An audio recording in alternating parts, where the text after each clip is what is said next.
দেশ এখন নির্বাচনের দিকে এগিয়ে যাচ্ছে এবং ভোটের সুষ্ঠু পরিবেশ তৈরি হয়েছে বলে মন্তব্য করেছেন বিএনপির মহাসচিব মির্জা ফখরুল ইসলাম আলমগীর। ঠাকুরগাঁয়ে একাধিক মতবিনিময় সভায় তিনি বলেন, গণতন্ত্রে উত্তরণের পথে এখন দেশ।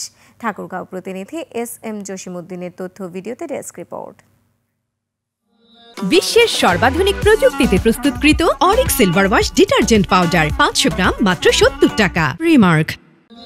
মঙ্গলবার রাতে ঠাকুরগাঁওয়ে মির্জা রুহুল আমিন মিলনায়তনে ব্যবসায়ীদের সাথে মতবিনিময় সভা। প্রধান অতিথি বিএনপির মহাসচিব মির্জা ফখরুল ইসলাম আলমগীর। তিনি বলেন, দেশে নির্বাচনের আবহাওয়া তৈরি হয়েছে। আইনের শাসন করতে আমাদের যেটা দরকার সেটা হচ্ছে একটা পার্লামেন্ট নির্বাচন। সেই পার্লামেন্ট নির্বাচন করতে হলে আমাদেরকে অবশ্যই একটা সুষ্ঠু অবাধ নিরপেক্ষ নির্বাচনের মধ্যে দিয়ে যেতে হবে।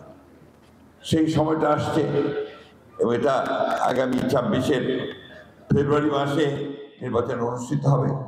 এর আগে বিকেলে জেলা আইনজীবী সমিতির কার্যালয়ে আইনজীবীদের সাথে মতবিনিময় করেন মির্জা ফখরুল। বলেন, এক ব্যক্তি দীর্ঘ সময় ক্ষমতায় থাকলে কর্তৃত্ববাদ ও স্বেচ্ছাচারিতা তৈরি হয়। একটা ব্যক্তি যদি বেশি দিন ক্ষমতায় থাকে তাহলে দেখা যায় যে কর্তৃত্ববাদী হয়ে যায়। সেই ক্ষেত্রে আমরা একমত হয়েছি যে 2 টার্মের বেশি কেউ প্রধানমন্ত্রী হওয়া যাবে না। রাষ্ট্রপতি এবং প্রধানমন্ত্রীর ক্ষমতার মধ্যে আমরা ভারসাম্য নিয়ে এসেছি। আমরা জুডিশিয়ারিকে কমপ্লিটলি ইন্ডিপেন্ডেন্ট করার কথা বলেছি, একমত সবাই। এটা আপনাদের জন্য নিশ্চিত ভালো খবর, তাই না?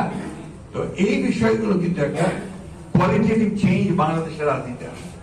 নির্বাচন ব্যাহত হওয়ার মতো কোনো পরিবেশ দেখছেন না বলেও জানান মির্জা ফখরুল ইসলাম আলমগীর। আমাদের একটা জায়গায় আসা উচিত যেখানে আমাদের সমাজ থেকে আমরা সত্যিকার অর্থে একটা শান্তির মধ্যে দিয়ে নিতে পারবো। সমর ইসলাম, 21 টেলিভিশন।